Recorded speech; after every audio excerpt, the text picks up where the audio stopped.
बिस्मिल्लाहिर्रहमानिर्रहीम अस्सलाम वालेकुम everyone. My name is Ehsan Amar. आज हम physics first year new syllabus unit number 4 work energy and power का टॉपिक नंबर 4.5 पढ़ेंगे। इस टॉपिक का नेम है एनर्जी। इस वीडियो में हम देखेंगे कि एनर्जी क्या होती है, एनर्जी की टाइप्स कौन कौन सी हैं, काइनेटिक एनर्जी और पोटेंशियल एनर्जी के दो टाइप्स हैं एनर्जी की, इनकी डेफिनेशन क्या है, काइनेटिक एनर्जी की डेफिनेशन क्या है, काइनेटिक एनर्जी का फिर फार्मूला जो है K dot E is equal to 1/2 mv², ये डिराइव कैसे होता है, ये पूरा लॉन्ग क्वेश्चन है, ये सारी डेरिवेशन कैसे होती है ये भी आज इस वीडियो में देखेंगे। इसके अलावा पोटेंशियल एनर्जी क्या होती है, पोटेंशियल एनर्जी की आगे मजीद टाइप्स क्या हैं उनको भी डिफाइन करेंगे। कोई टॉपिक को स्टार्ट करते हैं। तो सबसे पहले हमें एनर्जी की डेफिनेशन पता होनी चाहिए कि एनर्जी बोलते किसको है। ठीक है, अभी हमने पिछले टॉपिक्स में वर्क के बारे में पढ़ा है कि वर्क क्या होता है, कि dot product of force and displacement. ठीक है, वर्क बेसिकली कोई बॉडी कब कर सकती है, जब उसके अंदर एनर्जी होगी। अगर किसी बॉडी के अंदर एनर्जी नहीं है तो वो वर्क नहीं कर सकती।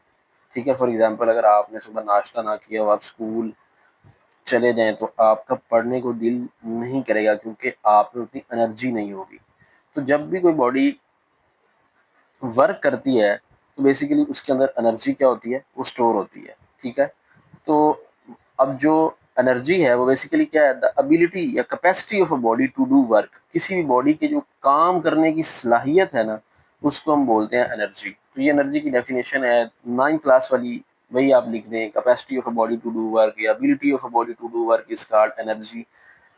ये टॉपिक जो है हमारा मैथमेटिकल टॉपिक ज़्यादा है, इसमें एक्सप्लेनेशन वाली चीज़ें कम है क्योंकि ये चीज़ें वो हैं जो 9th क्लास में ऑलरेडी बहुत ज़्यादा डिटेल से पढ़ी हुई होती हैं। तो अब आगे हैं टाइप्स। एनर्जी की दो मेन टाइप्स हैं, एक है काइनेटिक एनर्जी, एक है पोटेंशियल एनर्जी।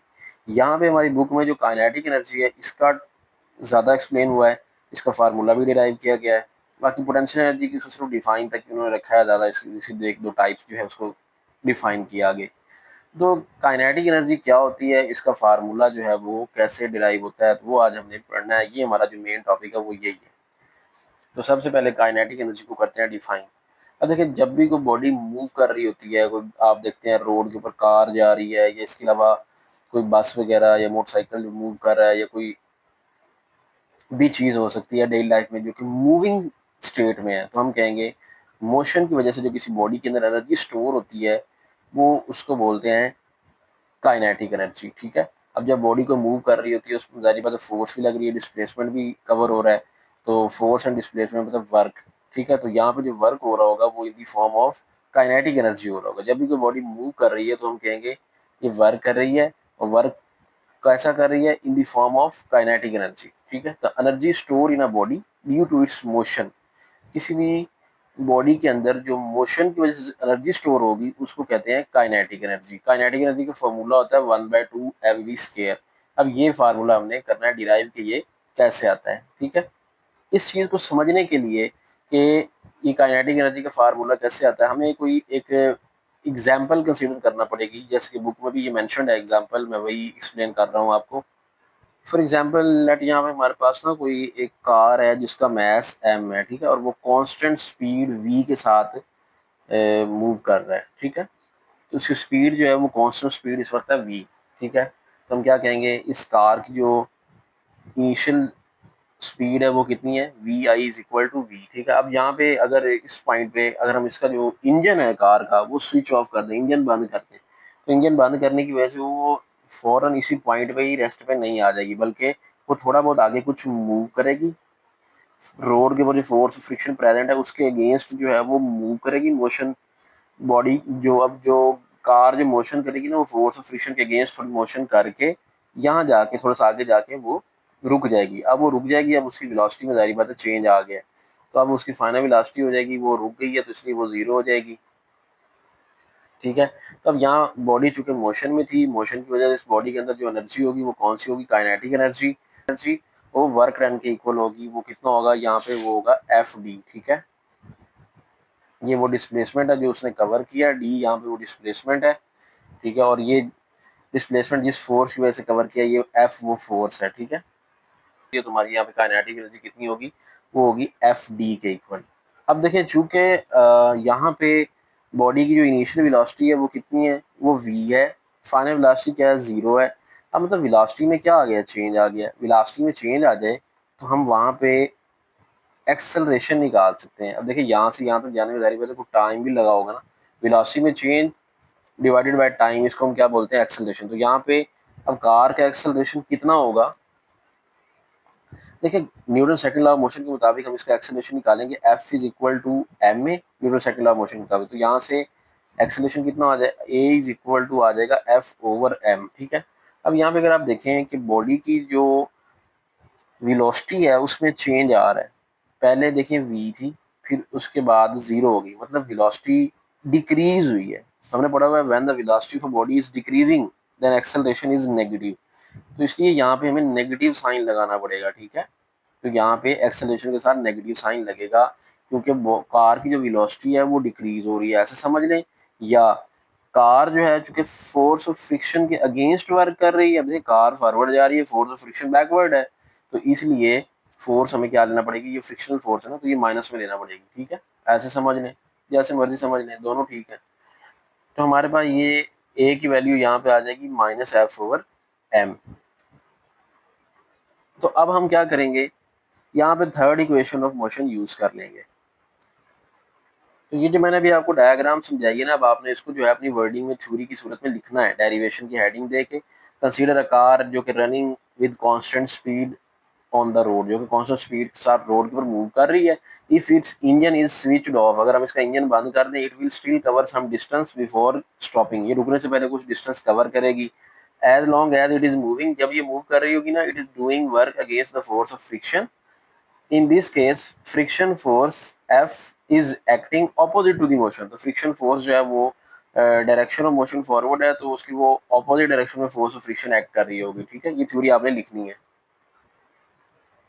अब हम कहते हैं लेट उसने जो डिस्टेंस ट्रेवल किया है ना रेस्ट पे आने से पहले, वो कितना है, वो d है, ठीक है।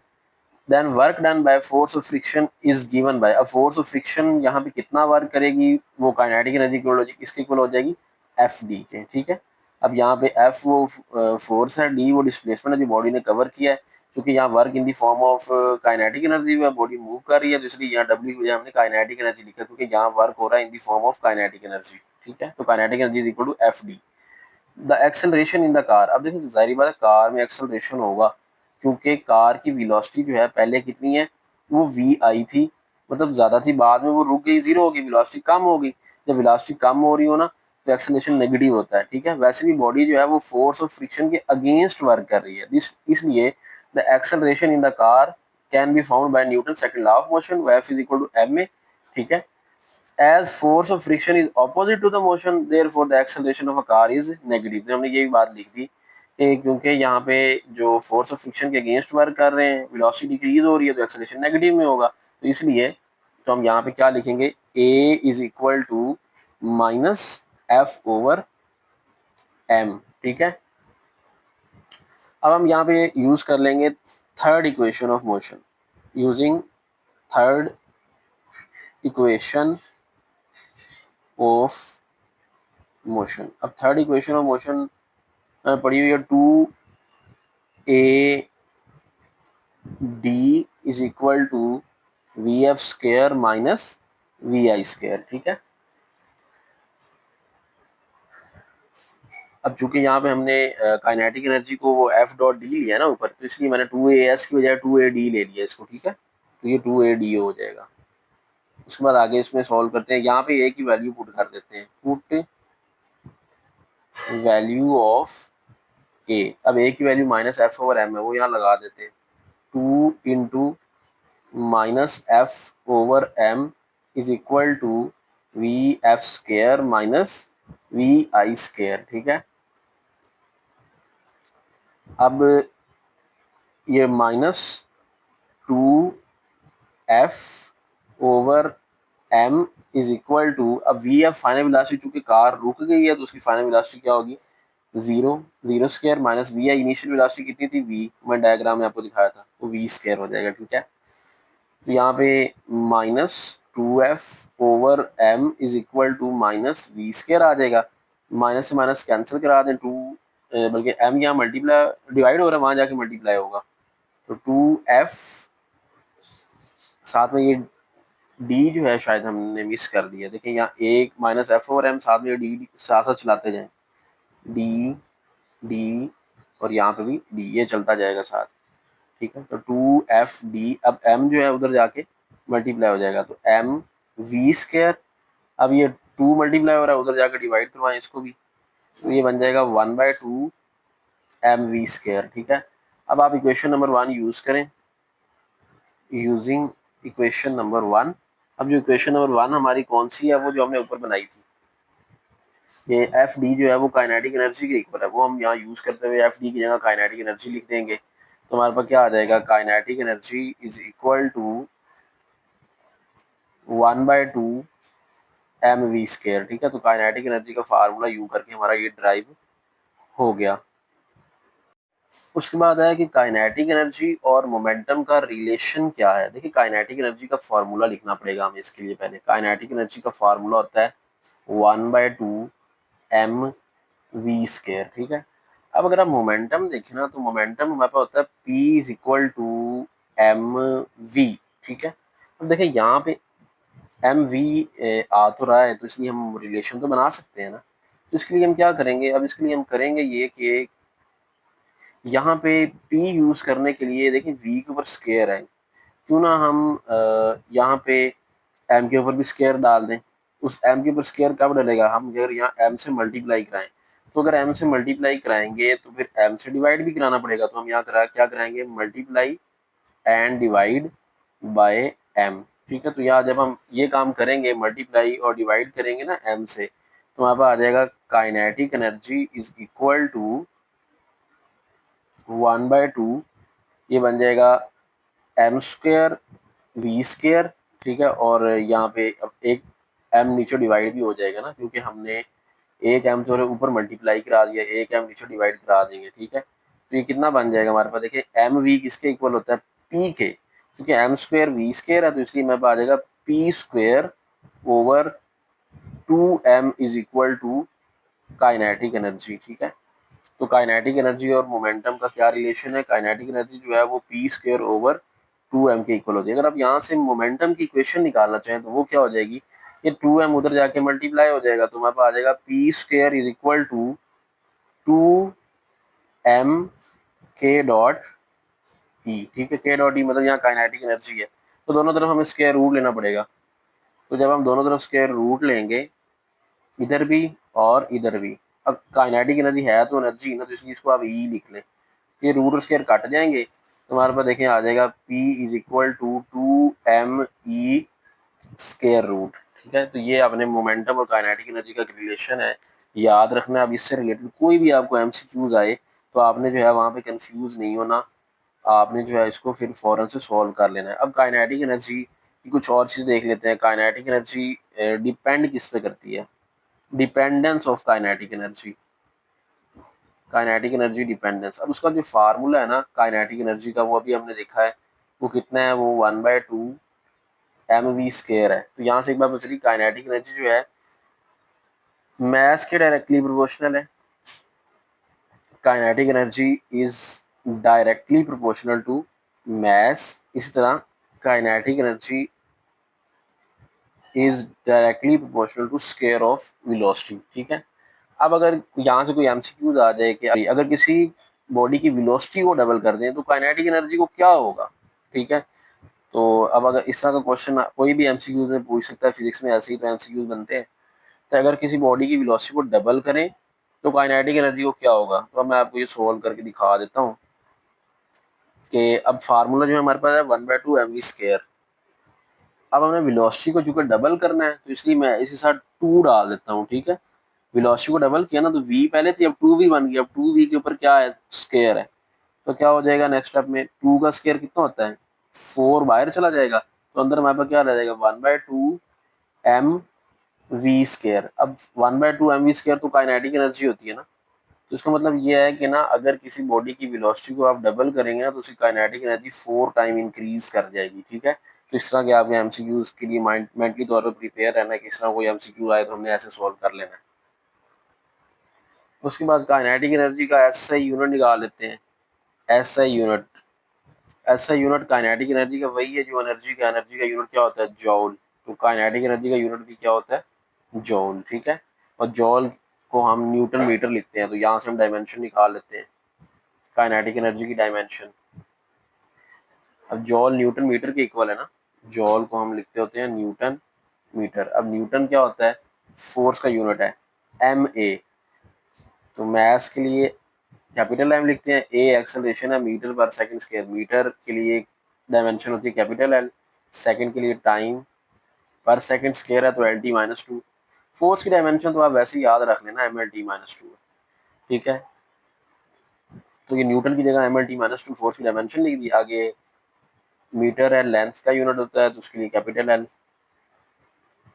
तो ये बन जाएगा M L square T minus two. ये डायमेंशन भी आ गई काइनेटिक एनर्जी की, ठीक है। अब कुछ जो है पोटेंशियल एनर्जी के बारे में देख लेते हैं। उसके बाद ये पोटेंशियल एनर्जी और इलास्टिक पोटेंशियल एनर्जी की डेफिनेशन बुक पे लिखी हुई है, ये बुक से ही पढ़ लेते हैं। Potential energy, the potential energy is possessed by a body because of its position in force field, example gravitational field। अब work done by gravitational force हमने पढ़ा था, उसमें बॉडी की जो एनर्जी होती है ना, वो होती है पोटेंशियल एनर्जी, और because of its constraint state.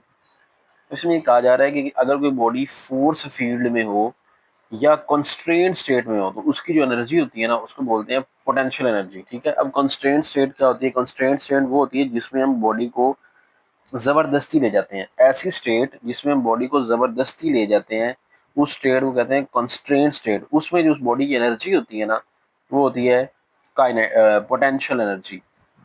For example हमारे पास एक स्प्रिंग है, अगर हम स्प्रिंग को स्ट्रेच करें या कंप्रेस करें, अब हमने उसको मजबूर किया है ऐसी स्टेट में, ठीक है। अब वो जो ऐसी स्टेट में उसकी जो एनर्जी होगी ना, उसके अंदर जो स्टोर होगी, वो हो जाएगी पोटेंशियल एनर्जी, उसको हम बोलते हैं पोटेंशियल एनर्जी। या अगर हम किसी बॉडी को अर्थ के ग्रेविटेशनल फील्ड में ले गए उठा के, ठीक है, अब उसके अंदर जो एनर्जी स्टोर होगी वो कौन सी होगी, वो पोटेंशियल एनर्जी होगी, ठीक है। जैसे बोला है ना उन्होंने ग्रेविटेशनल फील्ड, अगर बॉडी ग्रेविटेशनल फील्ड में है अर्थ से गिर्द, हम उसको ग्रेविटेशनल फील्ड में लेके गए हैं, तो अब उसमें जो एनर्जी हो जाएगी ना, वो कौन सी होगी, वो हो जाएगी पोटेंशियल एनर्जी। अब उसके बाद है कि इलास्टिक पोटेंशियल एनर्जी क्या होती है। The energy store in compress spring is the potential energy possessed by spring due to its compressed or stretched state। अगर किसी स्प्रिंग को हम कंप्रेस कर दें या स्ट्रेच कर दें, उसके अंदर जो एनर्जी स्टोर हो जाएगी ना, उसको हम बोलते हैं इलास्टिक पोटेंशियल एनर्जी, ठीक है। अब वैसे जो पोटेंशियल एनर्जी का फार्मूला होता है वो होता है M G H. Potential energy का फार्मूला होता है एम जी एच, ठीक है।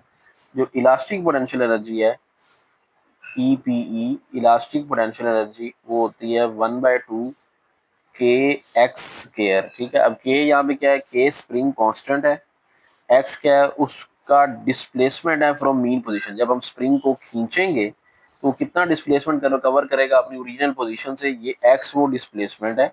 के स्प्रिंग कांस्टेंट है, मतलब ये इलास्टिक पोटेंशियल एनर्जी की मैथमेटिकल फॉर्म है, ये पोटेंशियल एनर्जी की मैथमेटिकल फॉर्म है। तो ये टॉपिक कंप्लीट हो गया। चलो नेक्स्ट टाइम ये एब्सोल्यूट पोटेंशियल एनर्जी अब लॉन्ग क्वेश्चन है, ये पढ़ेंगे, ये लॉन्ग क्वेश्चन नेक्स्ट टाइम पढ़ेंगे। ये टॉपिक एनर्जी वाला हमारा कंप्लीट हो गया। मिलते हैं नेक्स्ट वीडियो में, अपना ख्याल रखिएगा, अल्लाह हाफिज़।